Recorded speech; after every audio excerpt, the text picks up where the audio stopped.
Meus queridos irmãos, a respeito da enquete que fiz, uma pergunta: você ainda acredita que a Bíblia é Deus falando aos homens? 40 pessoas do grupo disseram que sim, glória a Deus, ainda tenho esperança em vocês. No entanto, essa oração levantada na igreja tem despertado muitos irmãos em vários aspectos. Por isso faço uma advertência seríssima. Em 1 Coríntios, capítulo de número 14, versículo 33, a Bíblia diz assim: porque Deus não é Deus de confusão, senão de paz, como em todas as igrejas dos santos.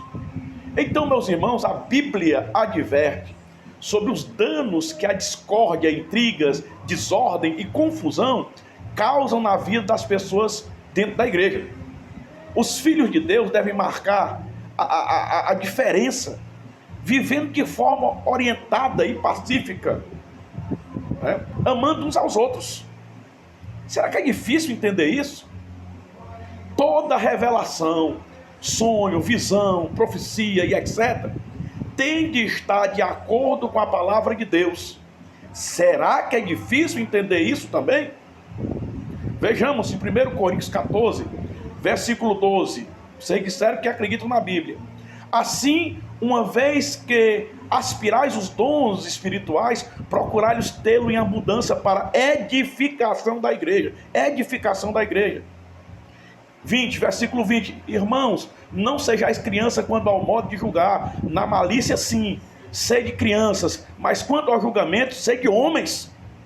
Versículo 26. Em suma, quer dizer, irmãos, quando vos reunis, que dentre vós tem um cântico, um ensinamento, uma revelação, um discurso em línguas, uma interpretação a fazer, que isso se faça de modo para edificar. Versículo 29. Quanto aos profetas, falem 2 ou 3, e os outros fazem o quê? Julguem. Versículo 33. Porque Deus não é Deus de confusão, senão de paz. Versículo 37.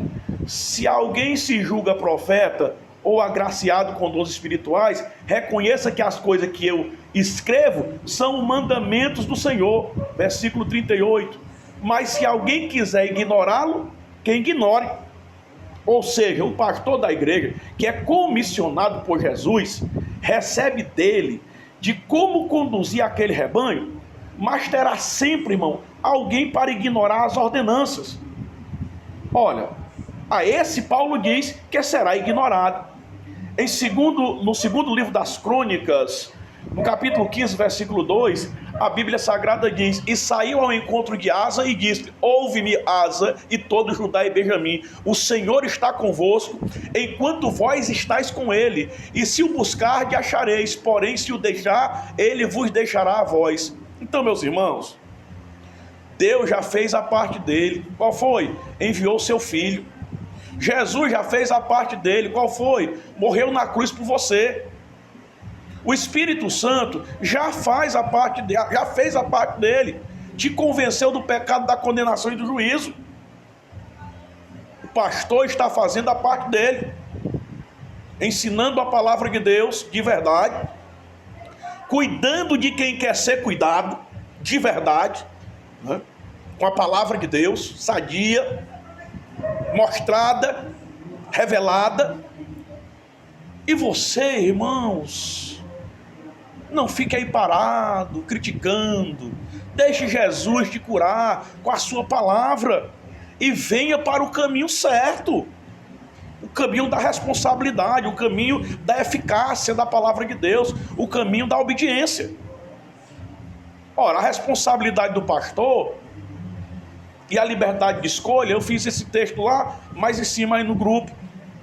Leia os textos bíblicos de Mateus capítulo 10, versículo 14, Lucas capítulo 9, versículo 5, leia 2 Timóteo capítulo 2, versículo 24 e 26.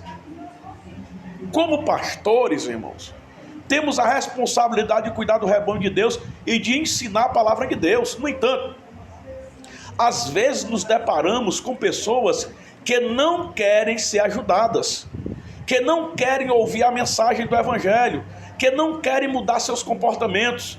Nesse caso, qual é a nossa responsabilidade como pastor? Ou como pastores?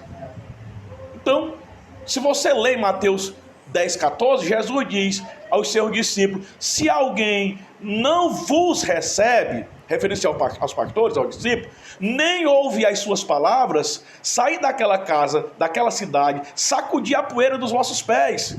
Isso mostra que, como pastores, temos responsabilidade de proclamar a mensagem do Evangelho tal qual ela é,